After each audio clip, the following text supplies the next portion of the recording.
Hi everyone, and welcome to another episode of the Scott and Jaime Show. I'm Scott with Velocity. And I'm Jaime, also with Velocity. Jaime, today's topic, networking nightmares.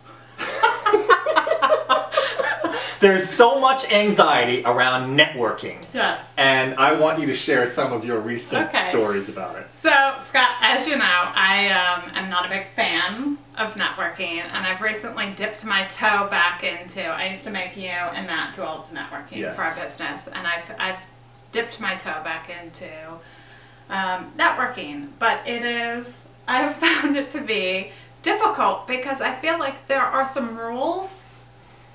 We need some rules around how to act, and so I've had a few awkward experiences in networking that I'd like to talk to you about. All right. So get coached around. All right. What's the first one? So the first one is I'm at a networking event, and I'm speaking to a lovely man who has an amazing name, Buck Downs. We love Buck Downs. Buck Downs is awesome. Fantastic guy. Great conversationalist. Yeah, We're having a great conversation, but we're talking for probably 10 or 15 minutes.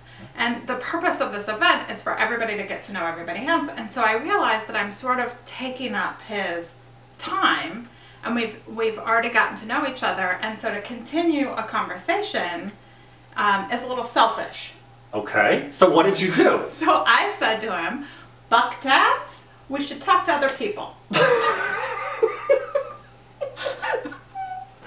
That's very honest, but there are other more politic ways to end a conversation.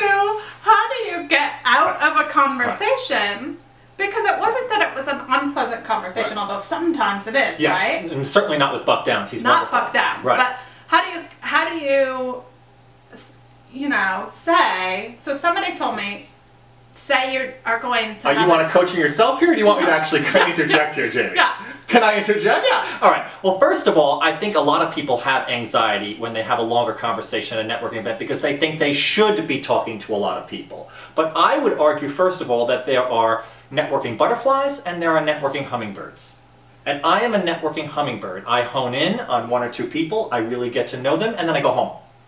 First of all, networking events take place at night, so I'm never going to last past 8:30 anyway. Is a hummingbird known for honing in? Yeah, they go in and they enjoy whatever that thing is. I can't talk about because it's probably sexual. I don't want to get in trouble.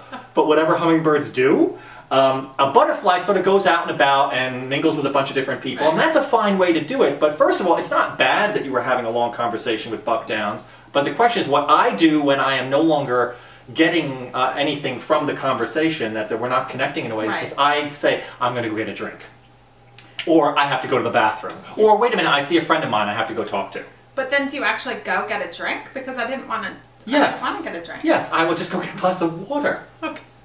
It's being more politic instead of saying it's time to end this conversation. You should talk to other people. Right. Okay. But also acknowledge that if you were interested in Buck Downs and you wanted to keep talking to him, there's nothing wrong with that, only getting to know one or two people in a networking event. Very good. So if you are having a conversation and you want it to continue, don't feel bad about that. Right. And if you don't want it to continue, say something a little bit more politic, like I'm going to use the restroom, I see a friend, I'm going to get a drink, even if it's just a glass of water. So you can excuse yourself for the conversation without saying, we should talk to other people. Right. Now what's one other example? So here's another thing. How do you greet somebody? So I think at some networking events, it's very clear that you shake hands, right? Hi, my name is Jaime Willis. I'm with Velocity. Right. Scott Sullivan. I'm with Velocity too. Okay. So that no problems. We know about the firm grip and the two shakes and you're done. All of that thing. You can sometimes do the Bill Clinton though, which is that's the Bill Clinton. I do that. That's very nice. I love the Bill Clinton. But when you start to get to know people, and because we're in coaching and I'm a hugger, it's so what do? Do you go in? Do you go in for the hug? How do you, it can get very like, hey. Yeah, and you don't really know, do you kiss or not? And you don't know what to do. I hate it. Right. I hate it when they go for the kiss. What is that? Right, and when I lived in Europe, I loved it because it was this, the custom was the same wherever you go, except for, it was this, it was... Oh, air kissing. Air kissing, very simple, everyone knows how to do it. No. You do it no matter who you're meeting, and so it's really simple. And it's cheek. Cheek to cheek, no lips. No, that's gross unless it's someone you're into. But we're not going to go there either, or I'll get in trouble. No. No. So... Here's what I would say, Jamie. First of all, like it's awkward. It is awkward. Let's have a rule. Right, but I think we should have a rule, but I think the rule is it doesn't really matter.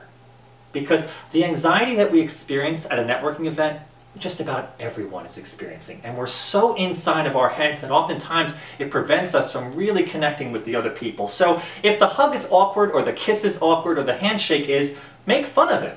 And have a good time with it, because there really are no rules when it comes to that, and just because we make a rule here on the Scott and Jaime show, no one's going to actually follow it. So try to get out of your own head. Our followers are religiously following us. Follow us exclusively. Exactly, without exception. Yeah, without exception, Scott. So my suggestion, as someone who has networked a lot and doesn't feel any anxiety around it, because I usually sneak out before it, because I'm tired anyway. You go get a glass of water in your bed. Yeah, and then I'm in bed. Yeah, I always fake drink too. Yeah. I only have maybe one drink at a networking event, because I don't want to act silly or embarrass myself, because 2 drinks and I'm like completely out of it. Right. So is that, first of all, if you are a hummingbird and like to hone in, enjoy it. If you're not sure whether to hug or shake hands, and if someone goes in for the hug, then hug them. And if it's a little awkward, make fun of it. Yeah. And thirdly, just enjoy yourself and try to get out of your own head and ask a lot of questions, and I bet you'll become an expert at it before you know it. So I'm Jamie, and I'm an awkward hugger. And my name is Scott, and I'm with Velocity. Until next week, thanks a lot for joining us. Bye for now. Bye!